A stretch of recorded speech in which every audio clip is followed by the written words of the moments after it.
शीश मुकुट कुंडल लसत गल वैजयंती माल पीताम्बर धर चतुर्भुज मेघ श्याम छवि बाल भादो कृष्णा अष्टमी अति सुखकारी रैन नखत मोहिनी बार बुद्ध लही प्रकटे गुट एन। श्री सुखदेव जी बोले, हे राजा परीक्षित, तदंतर जब रोहिणी नक्षत्र का उदयारंभ हुआ तब दिशाएं उज्ज्वल हो गई। भगवान हरि का जन्म काल आते ही स्वर्ग में देवताओं द्वारा दुदुम्बियां बजने लगी। किन्नर तथा गंधर्व मंगल गान करने लगे। सिद्ध चारण प्रसन्न हुए, स्तुतियां करने लगे। हे राजा परीक्षित, अब दक्षिणायन सूर्य वर्षा ऋतु भाद्र मास कृष्ण पक्ष अष्टमी तिथि बुधवार अर्धरात्रि निशीथ काल रोहिणी नक्षत्र के द्वितीय चरण के आरंभ काल में तथा हर्षण योग में साक्षात पर ब्रह्म परमात्मा ने माता देवकी के गर्भ से अपना अवतार धारण किया। हे राजन, उस वसुदेव नामक बालक की सुंदर छवि का अवलोकन कर देवकी के सहित श्री वसुदेव सब आनंद सागर में गोते लगाने लगे। सब उस समय हर्षित हुए।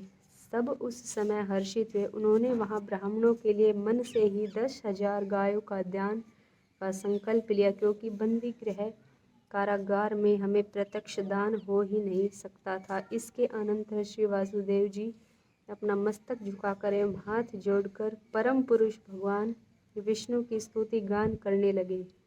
उस स्तुति को सुनकर भगवान कृष्ण माता देवकी के हृदय भाव को जान गए और माता के भय को दूर करने के लिए बोले, हे माता पिताजी, आप मुझे पुत्र भाव से अथवा ब्रह्म भाव से निरंतर स्मरण करते रहोगे तो मैं अवश्य ही आप मेरे धाम को प्राप्त होगे। हे पिताजी, यदि कंस के भय से डरते हैं तो मुझे गोकुल ले चले और वहां जाकर यशोदा जी के गर्भ से उत्पन्न हुई मेरी माया रूपी कन्या है, उसे यहाँ ले आवे। अब मैं अपना शिशु रूप अन्य बालकों की तरह धारण करता हूँ। श्री सुखदेव जी कहने लगे, हे राजन, इस प्रकार कहकर हरि भगवान प्राकृत शिशु हो गए। तदंतर वसुदेव भगवान की आज्ञा अनुसार अपने उस कृष्ण पुत्र को लेकर जब बंदी गृह से बाहर जाने की इच्छा करने लगे, तब भगवान की कृपा से वसुदेव जी की बेड़ी हथकड़ियाँ सब टूट गई और गोकुल को जाते समय उस कारागार के सघन किवाड़ जो कि युगल तालों से बंद थे, वे स्वयं ही खुल गए। द्वारपाल एवं पोर रक्षक सिपाही आदि सब भीषण निद्रा के वशीभूत हो गए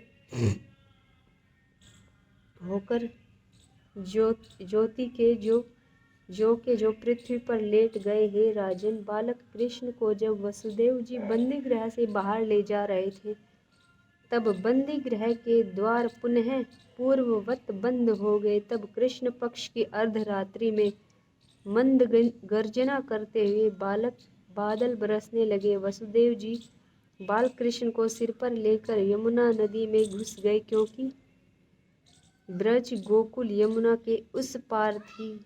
जब यमुना जी बालक कृष्ण भगवान के चरण कमलों को छूने के लिए ऊपर को उमड़ी, जिस समय वसुदेव जी के कंठ तक यमुना का जल आ गया, तब भी उन्हें किसी प्रकार का भय ना लगा, कारण कि उन्हें भरोसा था कि साक्षात भगवान मेरे साथ है।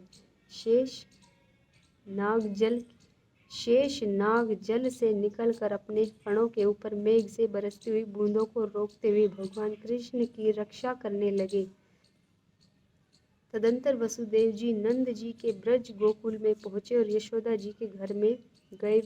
वहाँ पर वे पलंग पर अपने बाल कृष्ण को लिटा दिया और उस पलंग पर सोती हुई उस योग माया कन्या को उठाकर सीधे मथुरा को ले आए। उन्हें बंदी गृह के द्वार खुले हुए मिले, अतः अंदर आकर उन्होंने वह कन्या वस्त्र पर सुला दी। वसुदेव जी ने पहले की भांति अपने हाथों में बेड़ियां घेर ली, जिससे कोई भी किसी प्रकार की शंका न कर सके। चौथा अध्याय।